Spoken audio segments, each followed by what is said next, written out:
We have a system that incentivizes you not to work and have more children below a certain income level. I didn't feel special in the sense of being some, chosen child or some blessed foundling. I knew I was different, but as I grew up, I was more conscious of how fortunate I was because chance and circumstance could have meant something very, very different in my life. I suppose if you're a basic bitch, I'm a formal fogey. Hello, I'm Michael Gove, editor of The Spectator, and welcome to this issue of Quite Right Question and Answers. Maddie and I will this week be discussing, is demography destiny? With our population falling, is it incumbent on all of us to breed more energetically? Or should we regard the slow decline in our native population with a stoical shrug of the shoulders? We'll also be considering adoption and what impact it has on character, and we were responding to the query, what's your favourite Christmas song or carol? Our first question comes from Cyril Matthews, and Cyril asks, Westminster seems to be slowly waking up to the challenges posed by declining birth rates in the UK, but there isn't consensus on the solution to this problem. Where do you draw the line on immigration? Can you really promote larger domestic families and advanced economies? So my question to you both is, what's worse, population growth or declining birth rates? It's a really difficult question because it's an issue which very few Western governments have found a solution for, if any. The evidence seems to be that even if you offer serious incentives for families to grow and for women in particular to be benefited, it doesn't always result in a particularly measurable difference to the birth rate. But I think the Western solution is actually, in the long term, maybe makes short-term sense. In the long term, much less so. Importing people to do jobs that we think we can't or won't do ultimately turns into something of a Ponzi scheme because you've imported these workers, but obviously they stay, they have their own families. In time, those people will need people to care for them. And so rather than looking at ways in which we can make life easier for families, it's an incredibly difficult time. We basically import more and more people. You need to have an ever-growing workforce to sustain. And in the long term, it's harmful to social cohesion. We've taken in too many people than it's possible to integrate easily, I believe. Integrating large numbers of people is much like encouraging birth rates. It's not something that many countries in the world have ever done successfully. And we have embarked on this experiment without ever asking the British people if they were happy with this. Totally. And so I do blame successive politicians for their laziness and short-termism. It's actually a classic example of kind of treasury brain to say, we just import more people, it's good for the economy. I'm glad that we are belatedly realising that that is not a long-term solution to anything, but I fear it may be too late. It is a paradox of progress that as societies become wealthier and arguably more enlightened, as there is greater material prosperity, and as more people enjoy a higher level of education, particularly as educational opportunities and attainment are enjoyed by more and more women, that birth rates go down. So it is the case that people marry or get together later and have fewer children. That is one of the paradoxes of prosperity. There may be exceptions to that, but that's as a general rule. But one of the reasons why it's problematic is exactly as you say. It means that societies are therefore slowly committing suicide. They are slowly advancing towards their own extinction, because if you don't reproduce, horrible word, at the replacement rate, even more horrible concept, then your society diminishes. As you point out, there are people who say, well, the short-term answer to that is to bring people in. But the problems that you identify are correct. One, as some people from migrant communities themselves become more prosperous, as their daughters experience a level of education that they would not have done in the country from which they originated at the time which they originated from there. So, and this is a blessing, they become more prosperous. They, in turn, would have fewer children than they might have had in the original country from which they, the family or the ancestors sprung. If they're not more prosperous, then they're a drain on society. I mean, each soul is precious, but overall, in economic terms, they're a drain. And it creates questions of contribution, entitlement, and cultural tension. So what is the answer? I think it has to be a proper consideration of how we can support those people who do want to have children to have them. Because I think that, unless I'm wrong, opinion surveys suggest that most families, most parents, if they had the resources and the wherewithal, would have more children than they currently do. Yes, that's absolutely correct. And I think that's a really important counterpoint to the argument that we sometimes hear, which is from progressives, that any discussion about pro-natal policy, you're liable to be likened to Stalin, Hitler, at the very least, Viktor Orban. Yes. And the idea that women are actually not able to realise their dreams by having more children, and fathers too, I should say. It's not just women that want to have more children, but families generally, seems lost in the conversation. Yes. Which annoys me greatly. I mean, obviously, recently our Prime Minister has removed the cap on child benefit for people on universal credit. So previously was capped at 2 children. I think this is a bit of a paradox, because on the one hand, you could say this is encouraging people to have children. But on the other hand, it is given to people on universal credit, and it involves taxing an already very highly taxed population further to pay for it.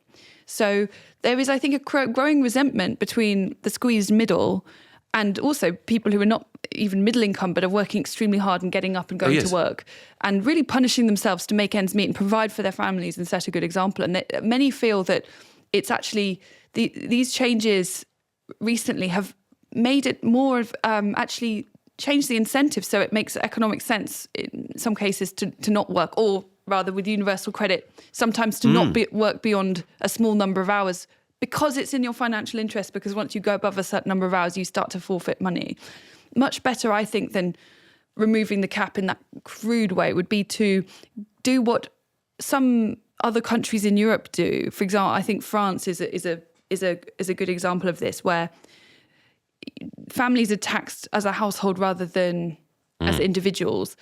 And basically, if you have children, you don't hit the top tax brackets until later than, let's say, a couple without children or a single person would, which many would say is very unfair. But actually, what you're doing is you're kind of making children tax deductible. I think that would be a better way of doing it than the cap, because the incentives are not to work, if that makes sense. It's that we will consider the family as a whole. And I think this was probably Margaret Thatcher's biggest mistake as Prime Minister, was to get rid of that distinction and only look at individuals in the tax system.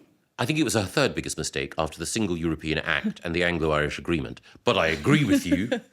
And taking money from those who are hardworking, who are not on benefits, and giving it to people who are on benefits, some of whom who are hardworking, but overall it is a transfer from the thrifty and productive to those who should be incentivized to be thriftier and more productive. Yes. Not in every sense. And I really want to be clear. I mean no shade on those families who are claiming. It's just that we have a system that incentivizes you not to work and have more children below a certain income level. Which is why I think your point about addressing it through the tax system is right. But that's only part of it. So the cost of living means that for anyone who is contemplating having a larger family, the cost of all of the income foregone in order to support a child seems formidable. So tackle that. Make sure that the price of housing is lower by building more homes and tackling the cartel of major house builders and making access to housing finance easier. Tackle the massive energy bills that people have by having a rational energy policy. Don't drive farmers out of business. And as a result have, inter alia, both food price inflation, but also our rural communities hit economically. All of these things come together. You know, all policy is family policy, ultimately. And don't indulge the sort of Greta Thunberg-esque, and yes, I know I made mistakes in the past, for which I apologise, but don't indulge Greta Thunberg-esque eco-catastrophism that suggests that having children is somehow contributing to the degradation of the planet. Yes. Not at all.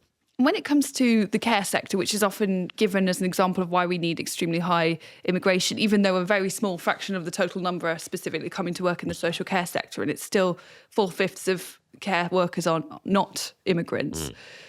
But, you know, I see this a lot because my dad gets around-the-clock care himself. And I do think that we've kind of the Ponzi scheme of more and more people is basically we have not invested in technology as we might. For example, Japan has forged a different path, which is that although they have an aging population, in fact, I think demographically they have a more difficult time than we do. They haven't pulled the mass migration button, but they have invested more in things like robotics. And I'm not saying that robotics can be a substitute for human care, because that's absolutely not what I think. But there are times when, for example, we had trouble once it became clear that my dad could no longer walk. It was not possible for him to go to bed because my mum just was there on her own doing it. And unless my brother or I were there to help her take him upstairs, he could not go upstairs. So at that point, he had to have more care. But there are probably, he could still walk. He was just really difficult to get him out of his chair.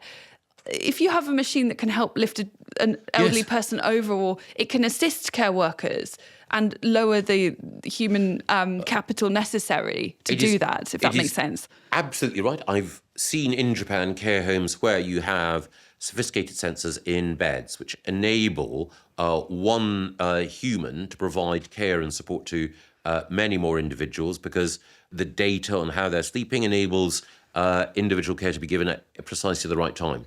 And it will be the case, though I hate people who invoke AI as some sort of, talisman that will transform things, but it will. AI and other technology will see a number of existing jobs replaced.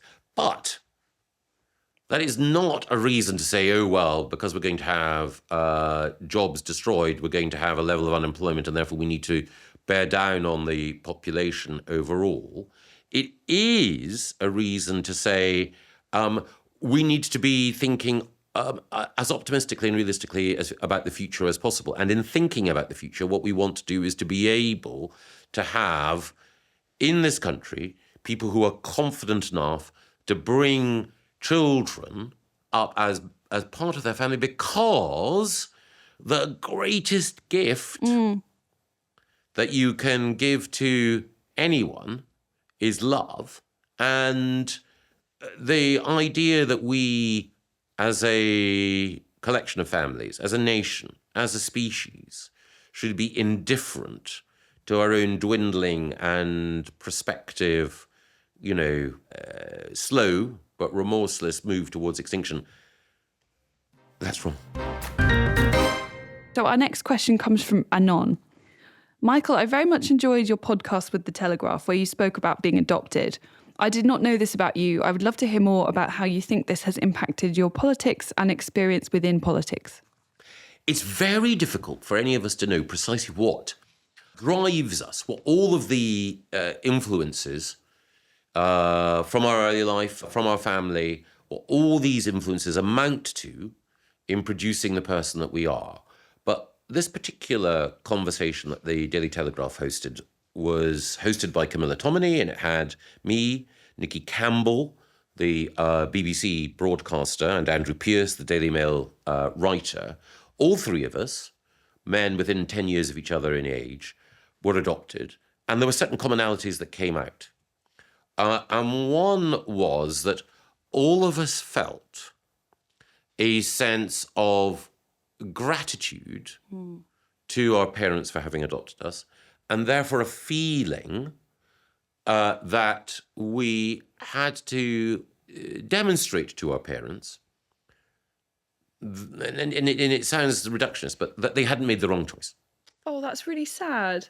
No, in a way, actually. Well, I know what you mean, but I don't like the idea of children feeling that the love is somehow comes with a condition. Yeah, no. Yeah. Well, and this is the curious thing that I'm sure that's not how your parents. No. Well, your mother sees it and your father saw it. Yeah, completely. So I didn't regard it as conditional. No. But I felt blessed. So one of the things that people do discuss in the context of adoption is there a risk that in seeking to compensate for the feeling of rejection that the child might have, even though they're not conscious, or they may be only barely conscious of their birth parents.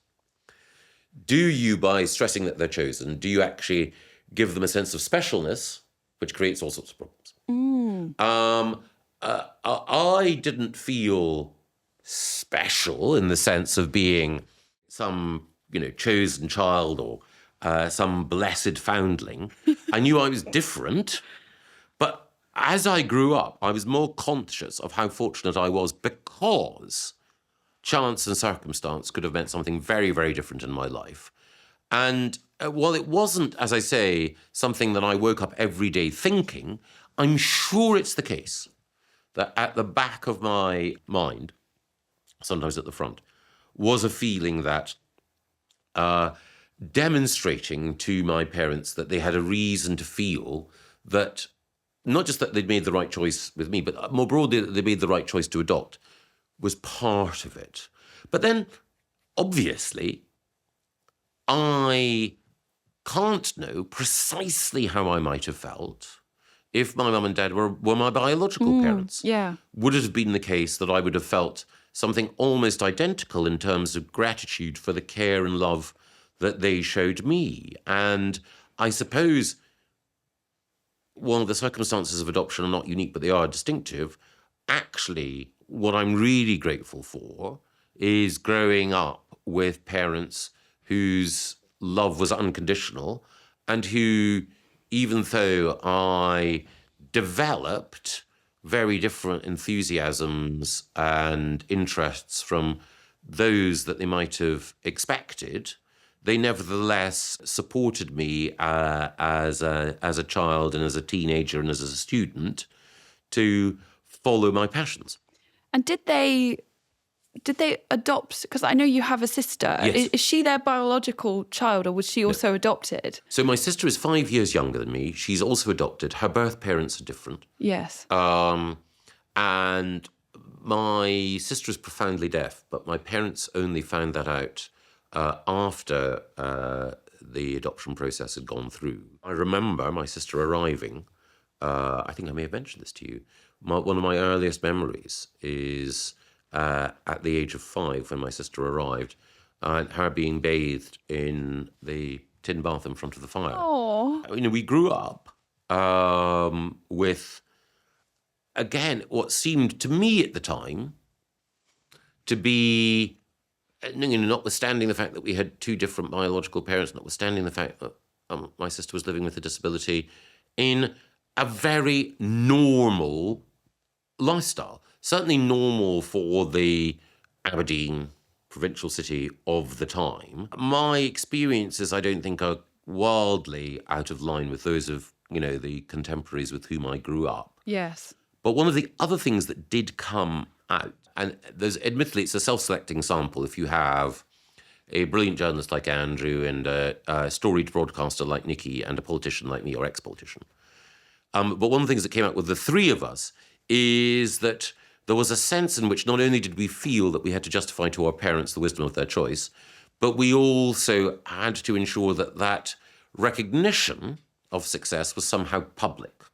So that Andrew wrote about how there was a knowledge that his byline in a national newspaper might be noticed by his birth mother. And Nicky Campbell made the point that his performance as a broadcaster might be seen by his biological mother. I didn't feel quite the same, really, but I did think that, have felt that by having achievements that other people would recognise, don't want to be egotistical about them, then that in a way would be an even greater reassurance to my mum. So that if whatever I'd been responsible for, and it was worthwhile, had been unnoticed, but my mum knew, that would be wonderful. But the fact that my mum would know that some of that was publicly acknowledged, that I'm sure was a factor, operating somewhere between the subconscious and the fully conscious. I actually think that the famous line at the beginning of Tolstoy's Anna Karenina, that all happy families are alike and unhappy families are sort of unhappy in their own unique way. I'm sure I've butchered the line, but you know what I'm referring to. I actually don't think that's true. I think there's a great deal of variation even within happy families. You can have very eccentric, weird and strange. But I think that in my experience with friends I know who have been adopted, a lot depends, for example, on the happiness of the adopted home. So I would say that the ones who felt more curiosity about their birth parents, and this is not to say that anyone should or shouldn't feel curiosity about the birth parents, but if they didn't have a totally happy childhood, or there was dysfunctionality at home, perhaps that led to greater curiosity about their biological parents. But in other cases, there can almost be a guilt about the curiosity because it feels like a betrayal of the couple who've taken you into their home and made you their child through custom rather than biology. Is that something that you felt ever? Yes, and I think it's certainly the case that one is aware of a difference because, as I say, going back to the whole notion of being special, my mum had a phrase which she used in order to explain adoption to me, which I've subsequently mentioned to others, which is she's explained it by saying, "You didn't grow under my heart, you grew in it." Aww. And I know that some people might think that's a sort of, Hallmark card it's very style beautiful. sentimentality. It's very but beautiful. It's a way of explaining it. It's beautiful. And I think that, again, there will be, as you say, there'll be a range of experiences that people will have through adoption. My overall feeling is it is, and I'm biased, but it is better for someone to grow up with two people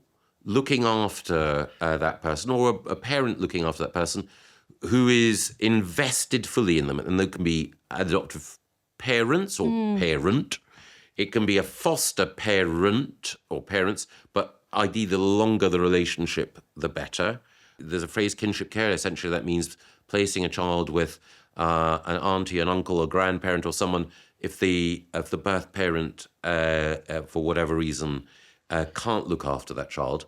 I think all of these are preferable, everyone knows this, to institutional care. But one of the challenges that I found when I was at the Department for Education and David Cameron was encouraging me to deal with this issue and to make sure that there were more children in permanent settings and placements, is that there are quite a lot of principles that work against it.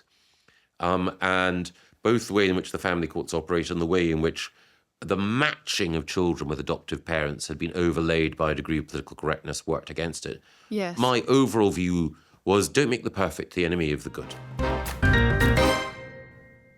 Our final question is from Robert Parnell. And he asks, Maddie, what is your favourite Christmas carol or song? That's really difficult. So I go to a lot of carol services because my husband is a vicar.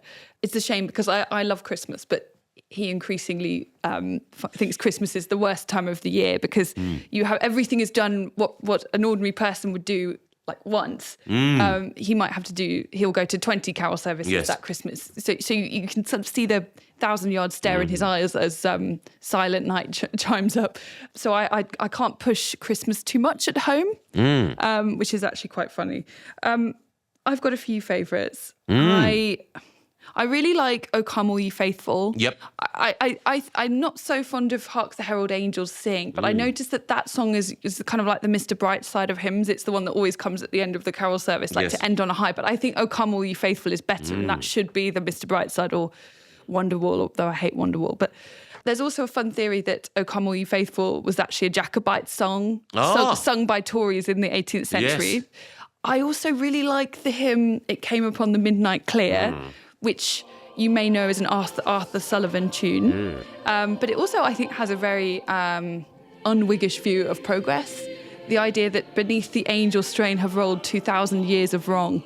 I like that because it's a bit more solemn and realistic about human nature. So I back it on that basis. Non-hymny songs, I think what your favourite Christmas song is probably says something about you. I think I'm a basic bitch because I think the best one is Last Christmas by Wham, which is quite a pedestrian choice. But other good ones, there's a good one called Christmas Wrapping by the Waitresses, which is, I think, quite a banger. There are also some absolutely terrible songs that you cannot get away from at Christmas. Like I think the nadir is either, I really hate that John Lennon one that he does with Yoko Ono. Oh my God, yes. War is over, blah, blah, blah. I cannot bear that song, and it's actually really quite bad as well. It's not a good song. It's a bit like Imagine. I don't understand why everyone loves it so much. And another one that I could happily never listen to again is that ghastly dirge with, what's he called? It's Bowie and, you know, the little drummer boy? Oh, yes, quite. Bum bum. Yeah. That one I can't stand, but I think if you have David Bowie in something, you can get... You're not allowed to criticise it because Bowie is so amazing. Yes, no, I know exactly. He's an iconic genius. Yeah. It's actually a turd. Yeah. So I love Christmas, and therefore I love the association of almost every song with Christmas. I agree with you. There are some that are terrible. There's a jaunty Jonah Louis number. Stop the Cavalry. Yes. Yeah. Which, again, I'm not a great fan of, but it just, because of its association with Christmas. Genuine Christmas music that I love. There's Oh Holy Night, and there's a recording by a Swedish singer, Jussi Björling, which a friend introduced me to recently, available on Spotify. Wonderfully done. Like you, I like the carol belters. Oh, Come All You Faithful, Hark the Herald Angels Sing. I have a soft spot for, again, such an obvious, I suppose, if you're a basic bitch, I'm a formal fogey. The formal fogey favourite, of course, is God Rest You Merry Gentlemen. Yes. But I think you have to be a good singer to do that one well. Yes. It's not a forgiving song if you can't sing, I would say. No, that is true. And also, if you have a wonderful baritone or bass voice, so much the better. And if one's thinking about sort of contemporary sort of Christmas classics, again, I think your view is correct. The race for Christmas number one is almost guaranteed to produce pap. But Christmas is, without wanting to be silly about it, a time of year when it comes to popular culture, one should try not to be too judgmental. So, of course, it's grotesque, it's commercial, all the rest of it. But one shouldn't, I think, be too toffee-nosed about Christmas music. And one can argue that there are some tunes that are sickly sweet, but they're all wrapped up, I think, with particular associations. So I'm not going to be too Scrooge-like about any of them. If you'd like to submit your questions for Quite Right next week, you can do so at spectator.co.uk/Quite Right.